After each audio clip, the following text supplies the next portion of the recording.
Hello, hello. Happy Tuesday, everyone. I'm so excited to see everyone again in this group. I know we're only in here monthly, so to reintroduce ourselves, my name is Maggie Nielsen. I'm a partner at First Strings. We're invited into this group by the group owner, Vicki Vohweiler. She's one of our First Strings approved professionals, but we're all about providing free financial education for men and women. And then, financial professionals who are willing, ready, and able to serve, especially the female market. So we have professionals who are financial advisors, attorneys, accountants, bookkeepers, realtors, mortgage brokers, all those wonderful people, whoever you might need in a financial transaction or transition. So we're so excited to come here every month. And today I am bringing on Purse Strings approved professional, Donna Kline, who is also a CDFA, which stands for a Certified Divorce Financial Analyst. So a certificate that specializes in divorce in financials. So you can get, just be a financial advisor, or this is just a little bit more specific. So Donna, so happy to have you here today. Yeah, happy to be here. It's a great program. I'm glad to be part of it. And I'm looking forward to hopefully connecting with some people out there in the Facebook groups. Yeah, it's going to be a lot of fun today. We are going to talk about, the 10 things that suck about being suddenly single and some positive spins we could put on there. But before we get started, Donna, will you give us a little introduction about yourself? Yeah, so you mentioned I'm a CDFA, which is a Certified Divorce Financial Analyst. I'm also a Certified Divorce Coach. I was in the financial industry for a number of years and, my whole career really right out of college. And then I left to go raise a family. So I was out of the marketplace for 10 years, found myself divorced. But interestingly enough, my divorce attorney thought I handled the divorce well. And I said, "You've got to be kidding me." I felt like a lunatic. I felt crazy during the whole thing. She said, "No, this was a pretty smooth divorce." And I thought, it must be bad out there. It must be really bad. And so she said, "Why don't you become a CDFA?" And I said, "What's that?" Certified Divorce Financial Analyst. You can help other people that are going through divorce. And I said, what a great idea. I needed a new job. I needed everything. I needed a career change. So that's what I did. And so I've been at this for another decade or so. And all my goal is really to help preserve wealth and dignity in the divorce process, help people take control of their own futures in divorce. So happy to be here.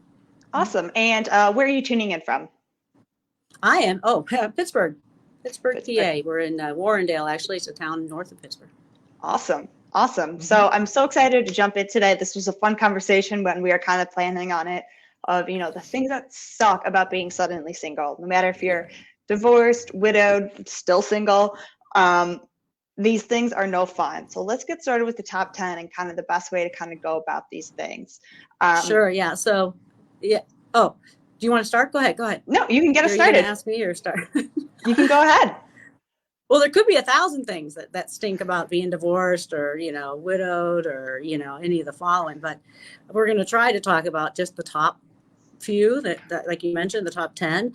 But hopefully, maybe when we talk about these things, there'll be some glimmers of hope and some optimism and maybe a chuckle or two as we go along here. So obviously the most difficult part of being suddenly single or sustainably single maybe is the emotions wrapped in it. First and foremost, if you lose a loved one, of course, there's some traumatic sudden loss that's very difficult to get over. And in my niche market, a divorce, a lot of times people don't view it like they should, which is another loss. There's a whole mourning process involved in getting through and over divorce, and you need to give yourselves time to do that. It's one thing you grieve a loss of, a loved one. No one wants to see that. But when you have had your hopes and dreams and have visualized a life with a person for a long period of time, and now you're divorcing, everything about your future is changing. How you need to visualize it, how you need to approach it with your children. What holidays are going to look different, not, the near term and the long term. It's a lot to process. And it's really important, I think, during that time that you take good care of yourself and seek out professionals. There's people like me. I'm a divorce coach as well.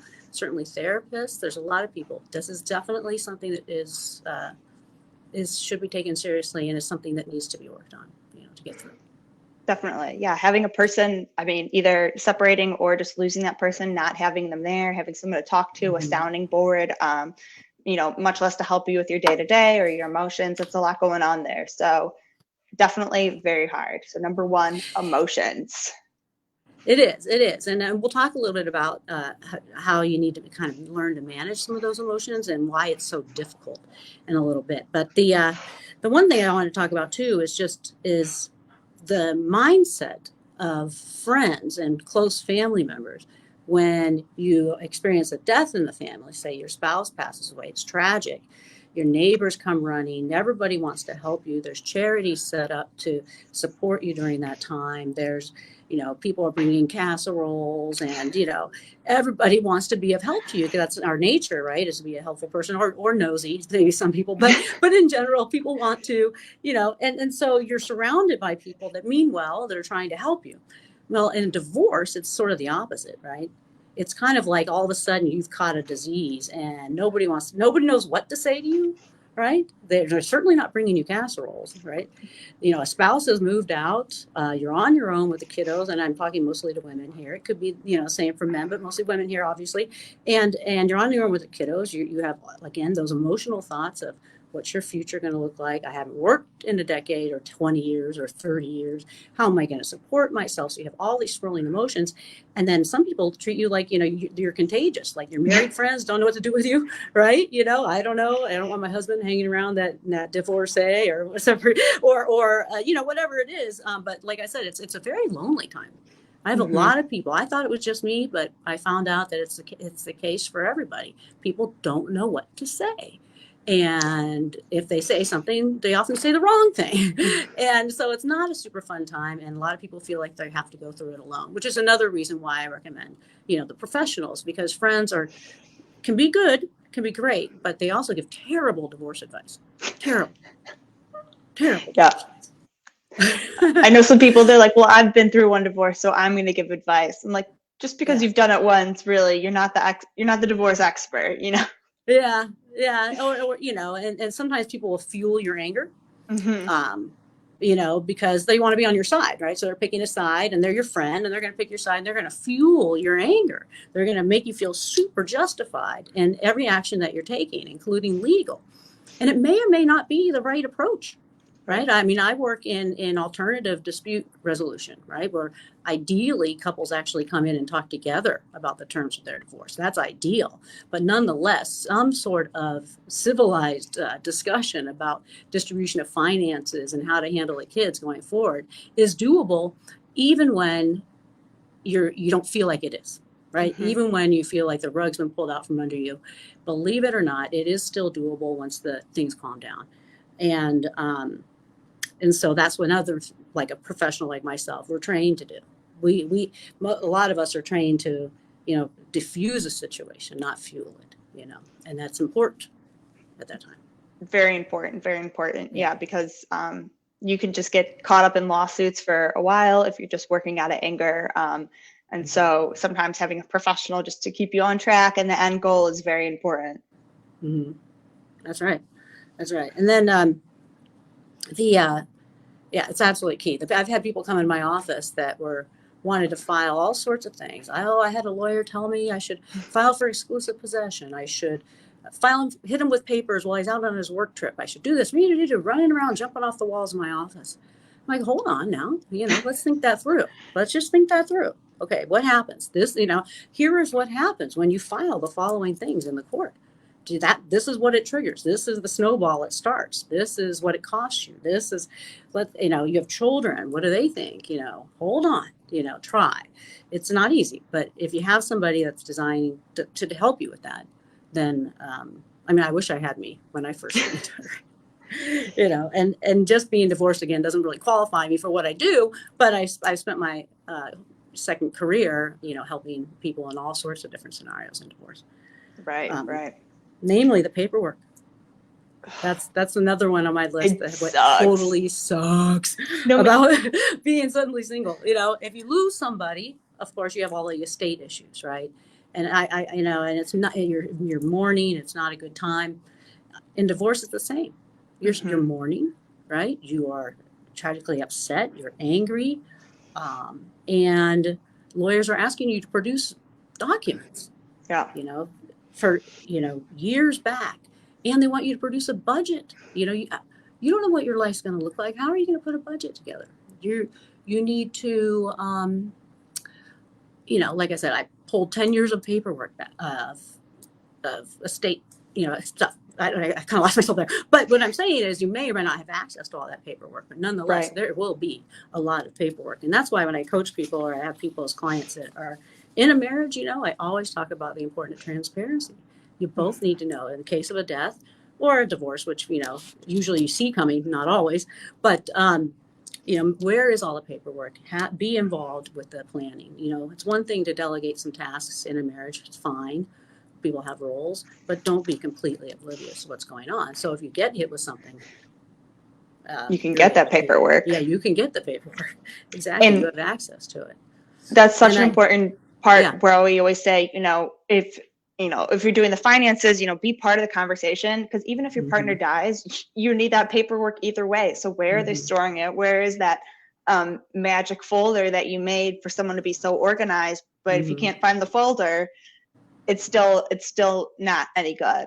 So I know no matter where you're at, that paperwork is a huge deal. And then and just in all planning, estate planning in general, it's your wills, your trusts. That's a death is not a time to find out you don't have life insurance and things like that. So I don't want to digress too much. I'm going to stay sort of focused, but there is a lot of reason when you recognize why you should have kept in tune a little bit earlier. And I don't know if you can put it in the comments, but I have a link to a webinar. Okay. I don't know. It's on my website. I don't know if that's allowed, but it's Financial Solutions for a Restructured Family. And it's just a what to do sort of thing. If anybody wants to tune in to it, it's a link through our website. It's a webinar I did with a lawyer not too long ago. And I think it's pretty good in terms of talking about all the possible options you have when you're facing divorce. So I'm going to pop it in the chat right now, so anyone jumping in can just grab that as well. Yeah, don't leave, if you're watching, but definitely, watch it later. Check it out, And so you need to collect all that information. But also, I talked about the emotions, right? So now you're in a situation where you're mourning, you're confused, you're scared, you could be very angry, and we talk about, the part of our brain that anticipates, right, or creates images and stuff. That's like our evolved mammalian brain, right? And when there's a lot going on, that part of our brain really much shuts down, and we the rational, conscientious, thoughtful part of our brain just completely shuts down when we're overwhelmed. And we have what's called the reptilian brain. Have you heard of this? Where it's just our most primal part of our brain is working because the rest of it is just checking out. And so we're very, very reactive, right? And so when you're asked to do things that would involve a more evolved brain, you find it very difficult. And that's, again, where professionals can help you, or coaches, to kind of pull you out of the scenario, keep you from playing it over and over in your head, and really focus on the business of what you need to take care of, what needs to be done, and put together manageable steps. And there are people trained that can help you with that, and they're growing in number, fortunately. And that's why, even if you were going to get, divorced, you wouldn't even use your own services, because sometimes you can't see past those personal lines. You need somebody else with an unbiased decision, with a clean mind, who's not going through all of this to be able to get that done. Because otherwise, even though that how to do it for anyone else, personally, we can't do things like that.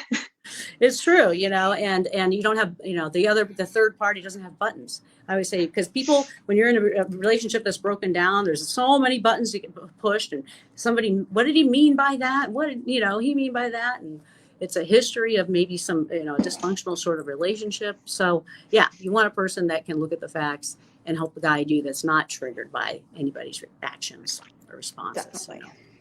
Yeah. All right. So far, our top 10 is emotions, friends, and paperwork. What is number 4? Well, I talk about parenting. It's talk about a big change in one's life. If you have children that are still at parenting age, right? They are for a lot longer than we realize. But that's a big challenge, right? If you've lost somebody to death, you're a single parent. If you lost somebody to divorce, you're effectively a single parent. But now you're a single, while the children are with you. But now you're a single parent that has to deal with all of the emotions attached to the other person. So you're trying to co-parent, right, with a person that you can't stand, right? Or, has hurt you, or, you're angry with, you don't trust them. There's a lot of things going on. If you have young children, they're going to feel the brunt of it. If we don't work on that part of the thing that stinks and sucks about getting divorced and such. And it's so important that you're a healthy person for them, and that you work on the relationship or somehow able to communicate civilly with that other person for the child's benefit, the kid's benefits. It's not always possible, I understand that there's some cases people go to jail, or they're just downright, there's all sort real big problems. I know that can happen, but I would say the majority of divorces involve a co-parenting situation where both parties have to learn to get along. And how you handle that is going to speak volumes in your children for the rest of their lives. And it couldn't be more critical to find a way to pack away emotion and save it for, another time, not therapist. Therapist, right. You're not your child. Yeah. Arguing over who has what, which day. It's a power struggle. And these aren't things. These are kids. These are little human beings. So, and if I can have any impact on a family, it's that. It's, I know sometimes they feel they have to get a schedule because they want, there's just so much anger there. But really think about it, the child. It's not a vase you're passing back and forth. Yeah.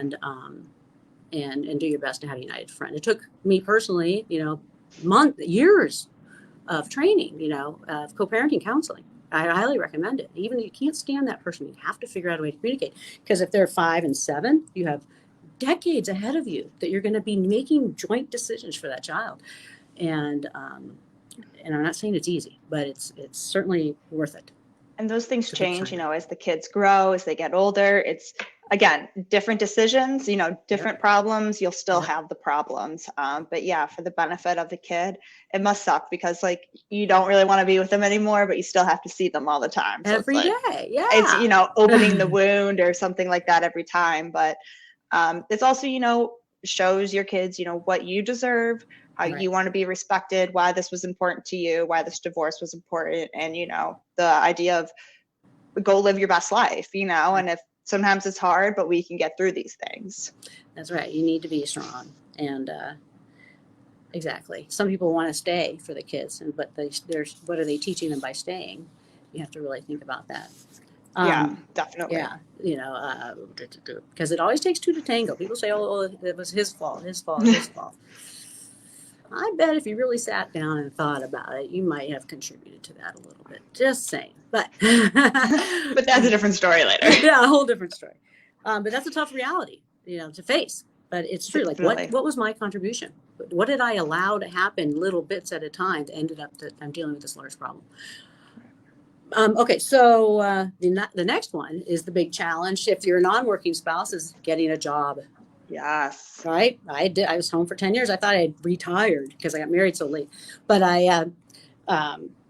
the thing about getting a job, there's a lot. There's another story that I did. It's on our website. But I did an interview with a counselor, and she was really talking about the emotions of what's so scary about women, particularly going back into the workforce. Most of them don't feel like they're qualified because they've been out of work 10 years, 20 years, sometimes 30. I mean, people are getting divorced later in life and expected to work, and they haven't worked in a long time. But I think the first thing I talk to ladies about is you're more qualified than you realize.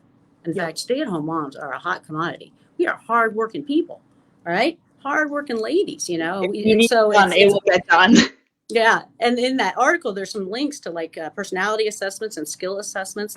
Really think about what it is you've been doing the last 10, 20 years.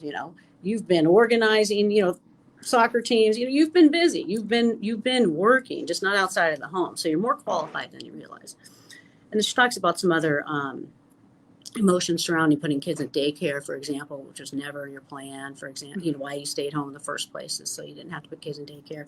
So there's a lot of challenges involved in that, but you're more qualified than you realize. That's why I want to tell people much more. Yeah. Definitely agree. I could see over a little bit of time, if you've been home, technology being the biggest thing, almost holding you back. But to me, that's, we pick it up so fast. It's one course or a couple days being slow at Excel, and then soon before you know it, you'll be plugging and chugging and ready to go. Yeah, LinkedIn has tons of great courses that you can take. Sometimes in divorce agreements, if you're able to communicate a little bit in the process, I say mom. But whoever was staying home, normally it's mom, but not always, right? Needs an opportunity to maybe get more education. Not just training in Excel, for example, but like nursing, you have to go back and get requalified, or teaching, or whatever it is. And that can be part of the agreement, that there's support paid for a period of time until someone's ready to get back out and earn a reasonable wage. So that's a wonderful idea to keep in mind. Oh yeah, absolutely. Absolutely. All right. Number 6. Yeah, 6. So, they talk about like public speaking being like the scariest thing, but divorce is certainly one, and moving. And so you're doing all of this. Most likely you're moving during the divorce process too, which is another stressful thing. And finding a good place to live. And you really need to think through not just where it is, right? But is it affordable, right? What is your financial future going to look like? What does it look like right now? And usually in the throes of divorce, it's not great. And what could it look like in the future? And what will you qualify for in terms of home? Don't buy more house than you can afford. And that's what a CDFA type of person can evaluate for you. What about in the school district? Are you able to communicate with your ex enough to at least be in the same school district so the kids could get on and off the bus? There's just a lot to think about. Sometimes that first reaction is to just circle the wagons, pack up the kids, and split. They're so angry and you just want to run. But everywhere you go, there you are. That's one of my favorite sayings is, as angry as you are, you're going to end up in another place that you're going to have to deal with all this stuff too. So, really think that through before you start fighting to move children away from their other parent.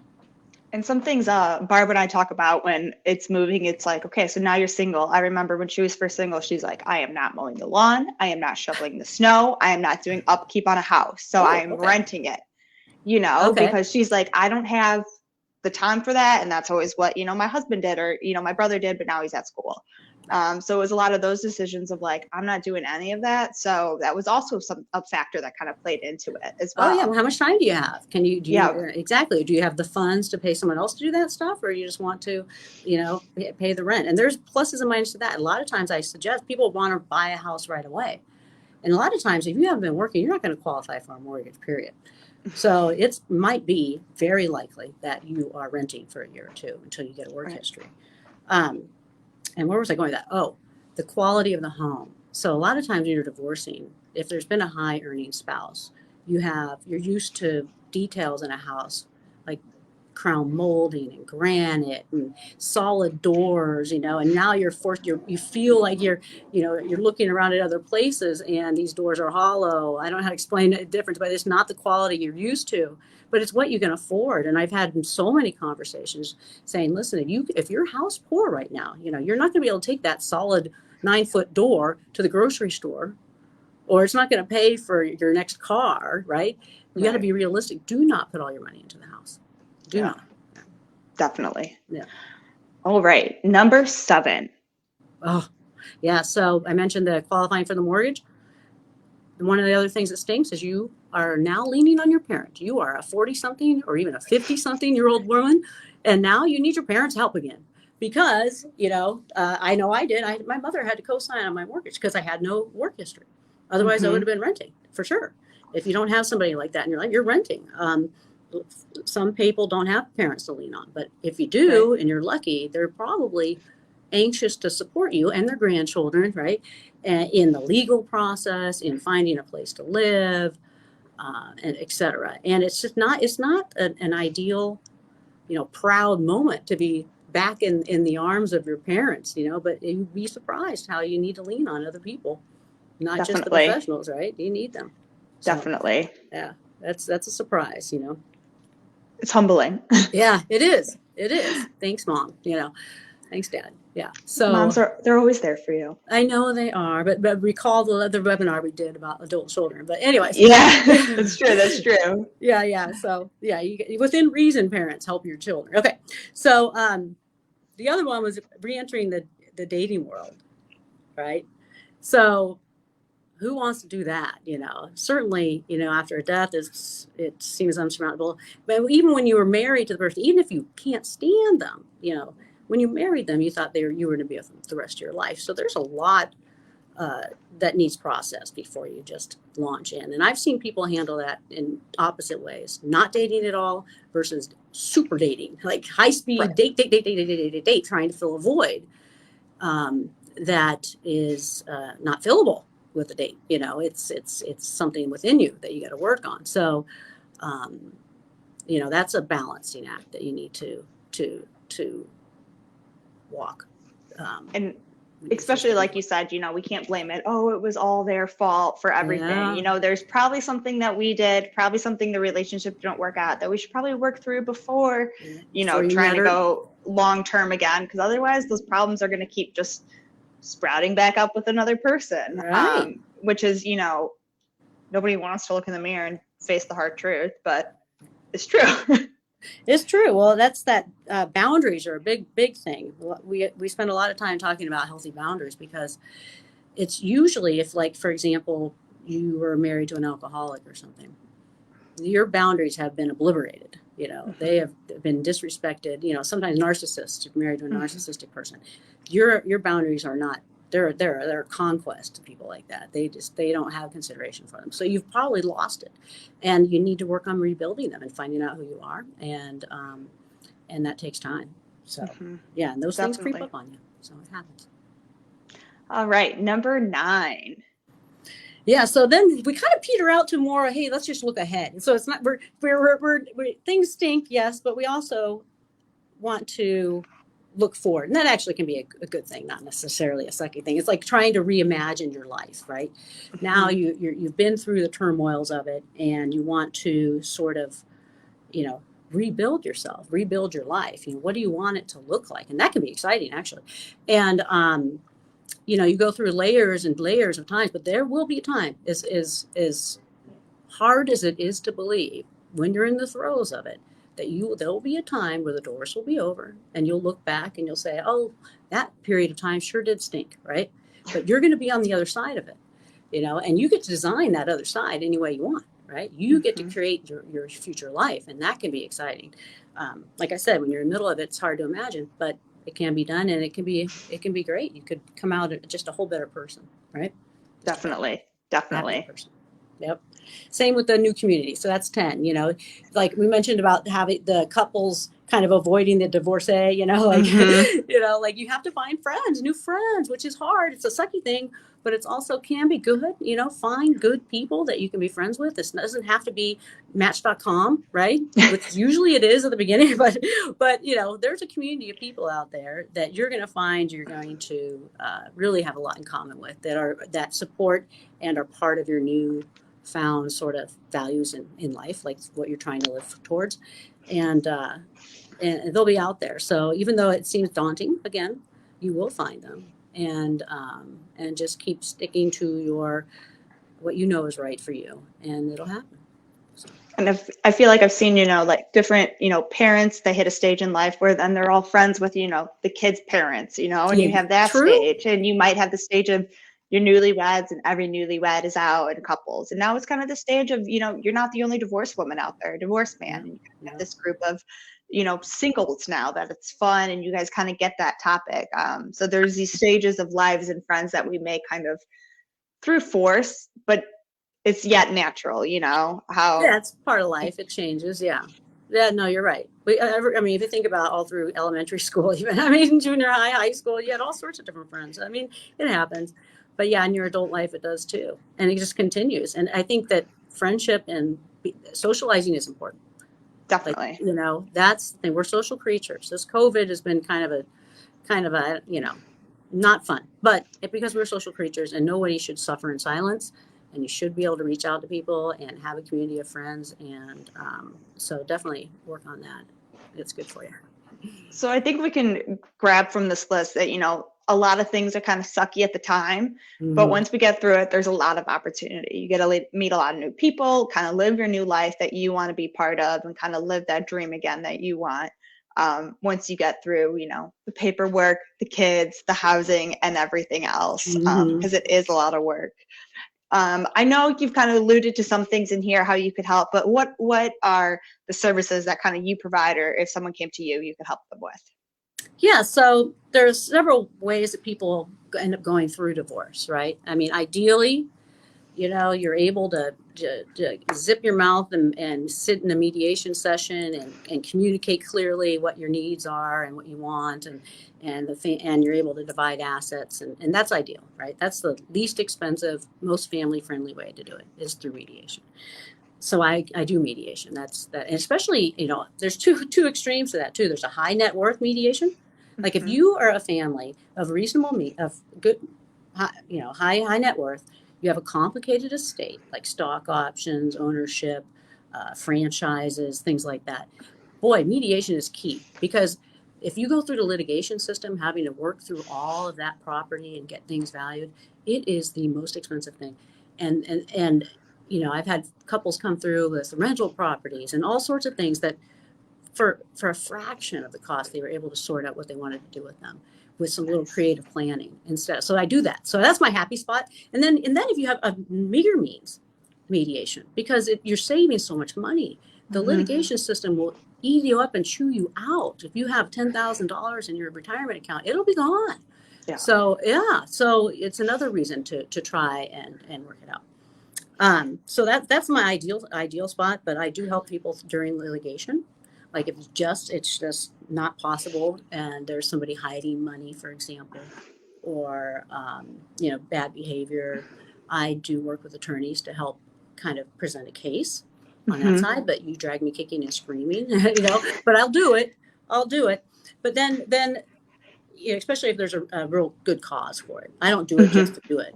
If I can make a difference and I can help a case, then I'll do it. But then there's a long life after divorce. Yeah. Right. I'm a financial advisor, right? So I want to preserve wealth in the divorce process. I'm not trying to spend it.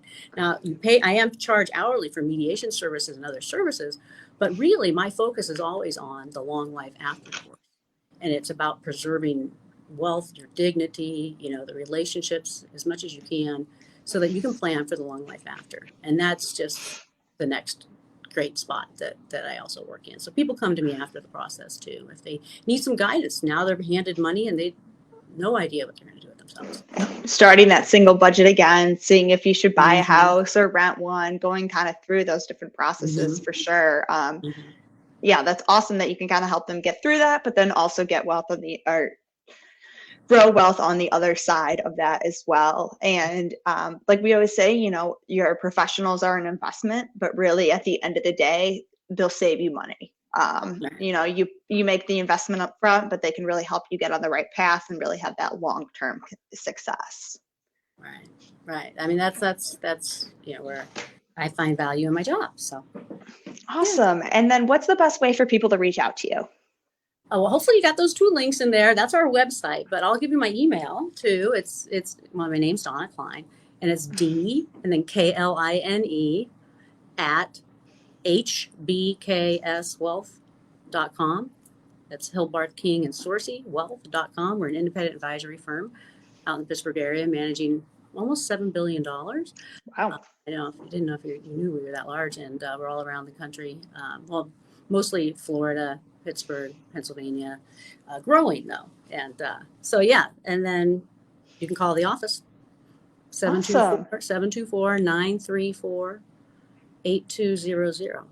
724-934-8200. Ask for Donna Kline. Happy to talk to people. I just have questions. Absolutely. Happy to help. Awesome. Well, thank you, Donna, for sharing all this great information. You can always call Donna, ask her any questions, give her a call, just dabble and see what's going on. She's also one of our Purse Strings approved professionals, so you can always check her out on our site, pursestrings.co. And we will be here again next month with another fun lunch and learn with one of our Purse Strings approved professionals. So Donna, thank you so much. And I hope everyone else has a great rest of their week. Thank you. Take Bye. care. Tuesday, 222. Tuesday.